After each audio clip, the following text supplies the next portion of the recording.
Nah, ini proyek besarnya, ya proyek kesetaraan agama dan filsafat, bahwa agama dan filsafat itu saling mendukung. Ya, dia pakai banyak di kitabnya itu dalil, cuma tak ambil dua. Yang satu dari surat Al-Baqarah, yang kedua dari surat Al-Hasyr. Oke, ya kamu baca sendiri lah, kamu sudah ngerti ya. Fa'tabiru ya ulil absor. Intinya itu, di ayat Al-Quran sangat banyak, puluhan ayat yang menyarankan orang untuk menggunakan akal pikirannya. Sederhananya itu, kamu bisa cari, silakan eksplorasi sendiri. Kalau yang dalil aklinya, kalau di Al-Kindi ada 5. Yang pertama, kenapa sih kok agama itu sejajar atau setara dengan filsafat?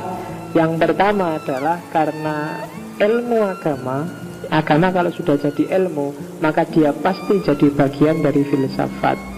Karena semua ilmu itu induknya filsafat. Yo, apa sih maksudnya semua ilmu induknya filsafat? Itu nanti kamu bisa lihat pertemuan pertama kita dari 38 pertemuan hari ini. Jadi induknya filsafat itu kan karena filsafat punya 3 keterampilan. Yang pertama bikin argumen, yang kedua bikin definisi, dan yang ketiga mengkritisi. Maka dari situlah semua ilmu sebenarnya berinduk pada filsafat. Kalau tidak berinduk di bawah filsafat, maka dia tidak akan jadi ilmu, tapi jadi dogma. Maka katanya Al-Kindi, agama dan filsafat itu sebenarnya sejajar. Karena agama, apalagi di level pengetahuan, karena agama selalu butuh filsafat. Oke, yang kedua, isinya wahyu dan kebenaran filsafat itu sama-sama saling sesuai, tidak ada pertentangan. Wong sumbernya sama, Allah. Hanya saja kalau wahyu itu Allah menurunkan langsung pada Nabi, sementara kalau filsafat manusia yang mengejarnya pakai akal. Akal juga perangkat yang diberikan oleh Allah untuk dia bisa memahami macam-macam, termasuk kebenaran-kebenaran dari wahyu. Jadi katanya Al-Kindi, tidaklah, wahyu dan akal itu sama. Kok ada yang bilang wahyu dan akal itu beda? Pasti satu di antara dua. Kalau tidak, keliru cara mendayagunakan akalnya, atau keliru cara memahami wahyunya. Dan mungkin bukan keliru kalau akal, kalau katanya Al-Kindi, tapi belum nyampe. Karena akal itu punya banyak sekali keterbatasan-keterbatasan. Oke. Yang ketiga, menuntut ilmu itu kewajiban agama. Berarti semua konsekuensi dari menuntut ilmu, termasuk kebenaran-kebenaran ilmiah, itu bernilai religius juga. Kalau tolabul ilmi itu fardhotun, hasilnya tolabul ilmi itu berarti juga bernilai agama. Sehingga kebenarannya tetap sejajar. Jadi jangan takut. Kalau banyak ilmuwan kan menyebut Islam itu punya 2 wahyu. Yang satu wahyu matlu, yang kedua wahyu ghairu matlu. Wahyu matlu itu ya yang kamu baca tiap hari, Al-Quran. Yang ghairu matlu itu realitas.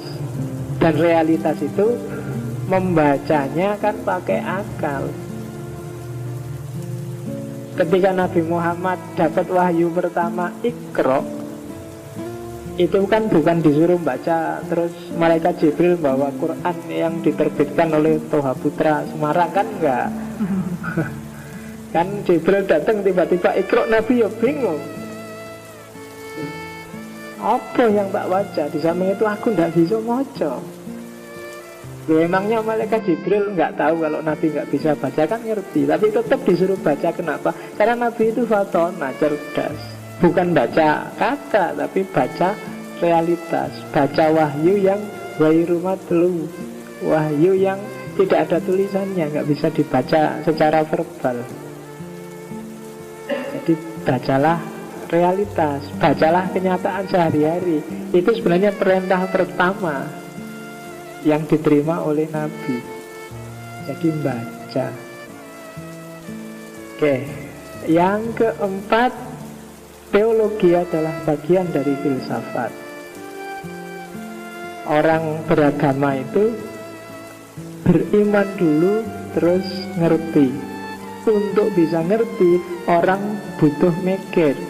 Untuk bisa mikir yang benar, orang butuh filsafat. Sederhananya seperti itu. Maka agamamu kalau kamu ingin rasional, kalau kamu ingin bisa dipahami, kita butuh filsafat. Tanpa filsafat, agama cuma dogma yang kamu yakini. Tidak salah. Cuma keyakinan itu antara yang dipahami dan tidak dipahami derajatnya beda. Apa misalnya, aku yakin bahwa Indonesia besok rusak. Alasannya apa? Pokoknya aku yakin aja. Nah, itu kan beda sama karena nomor siji pemerintahnya rusak, rakyatnya rusak, apa-apanya rusak. Itu kan yang kedua, ini kan punya argumen. Aku yakin Islam adalah satu-satunya agama yang benar. Dasarnya pokoknya Islam mesti benar, jangan dibantah. Itu kan beda levelnya dengan kalau kamu bisa jawab. Kenapa? Karena satu, Islam itu satu-satunya Tuhan yang tauhid, Allah yang satu. Dan Tuhan yang tauhid ini lebih rasional daripada Tuhan yang banyak. Kenapa? 1, 2, 3. Karena kamu punya argumen gini kan, keimanannya lebih mantap. Dan untuk bisa sampai seperti ini, kamu butuh filsafat. Kalau dalam agama namanya teologi.